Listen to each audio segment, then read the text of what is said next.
traveling on those camels in this desert for 8 months. Those camels are a royal pain in the back. Oh, man. Not only those camels, but those 2 other guys have been annoying me since mile 3.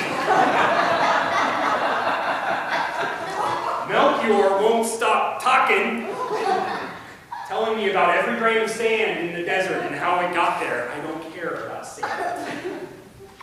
Gaspar, he likes to play practical jokes on us. Gaspar, on the way over, decided it would be funny to hide our gold and myrrh. What are we supposed to do without gold and myrrh and gifts when we're giving it to the king? Then he gave it to us, and it was all okay, but just annoying. He hasn't gotten me on the way over yet. This is our 2nd trip back, and he hasn't gotten me yet.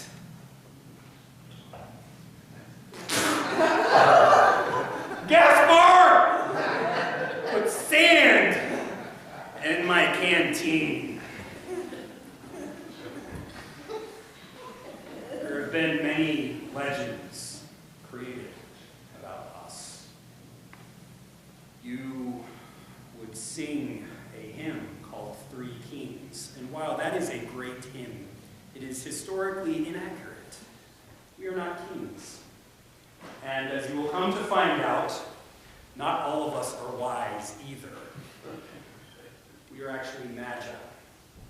We are Magi from Persia, what you know as Iran. And we are priests of the Zoroastrian religion. And what we were trained to do as priests of Zoroaster was to look at the night sky and interpret the stars. One night, I was looking at the stars, and I saw the brightest star that I had ever seen.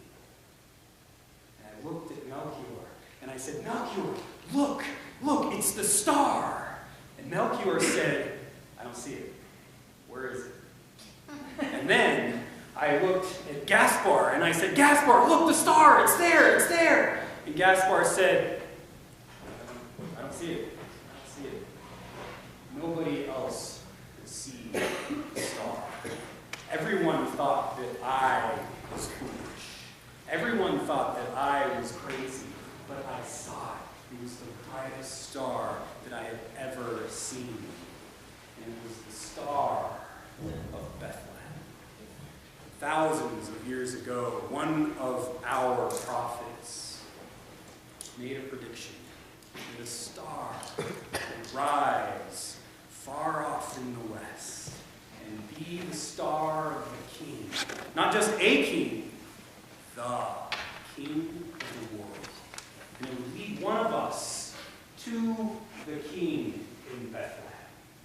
Everybody thought that I was misinterpreting this prophecy because they all said, why would the king show up in Israel? Israel is a conquered nation.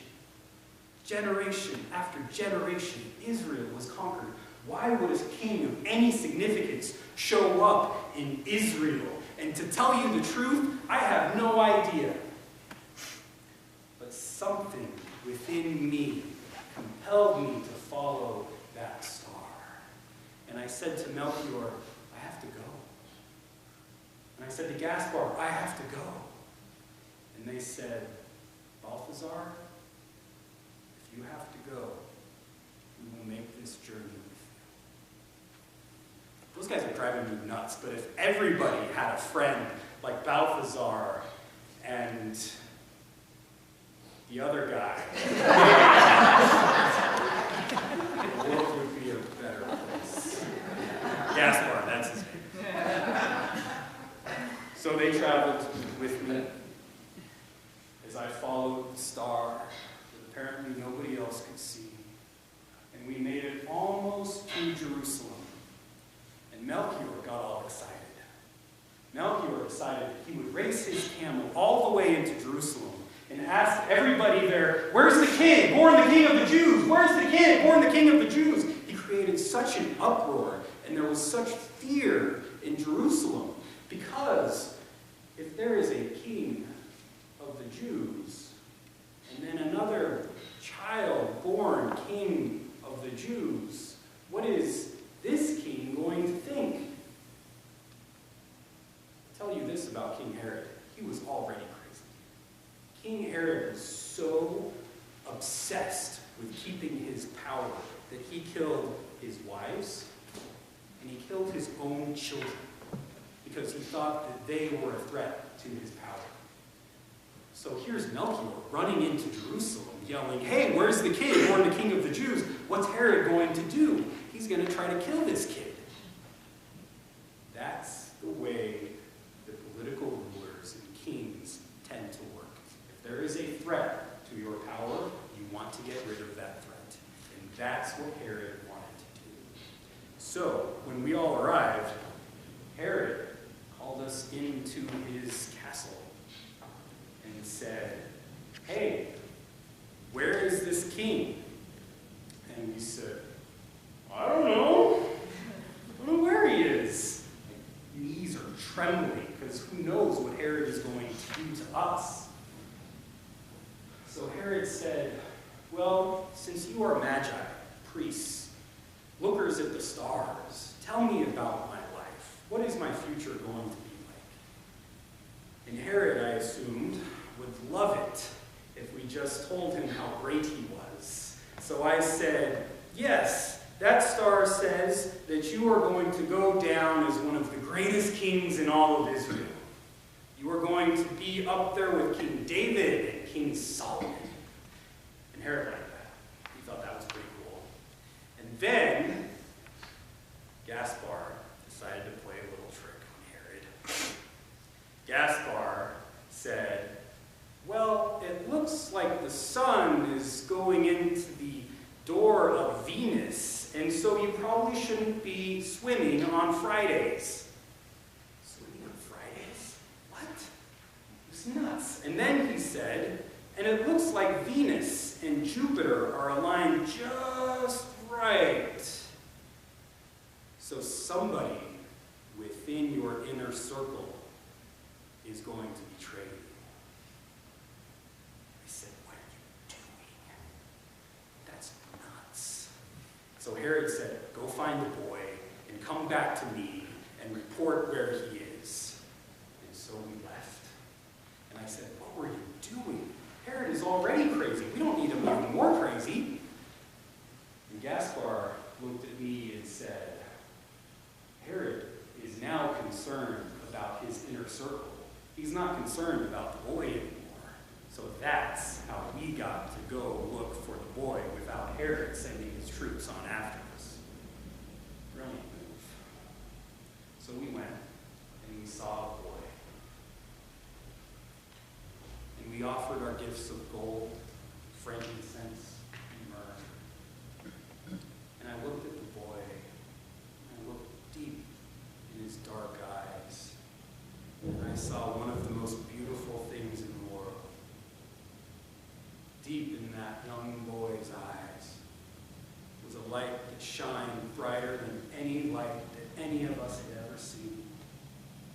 It was the love of God, poured out for all the world, the entire universe.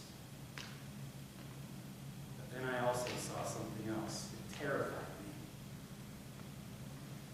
It was the boy's death. The boy would die because of the kings of Israel and the kings of the empire uniting together and casting this man, this boy who would grow up to be a man to show the love of God in the world, would cast him out, would crucify him. It was a death so horrific when I looked in his eyes that I wanted nothing to do with it. But once you see into the eyes of this baby, your life is forever changed. see the darkness that's in the world, and you see the light of God that wants to love and embrace the world, to go into the darkness without being corrupted by it. And that's what I saw. And that's where our journey is taking us now, back to Iran, with this new message of a transformed life, to enter into the darkness of the world and reveal the light of God that loves all people. May you journey together into the love of God. May you journey carrying each other's burdens, helping one another through the darkness that we all experience in life. And may you share the light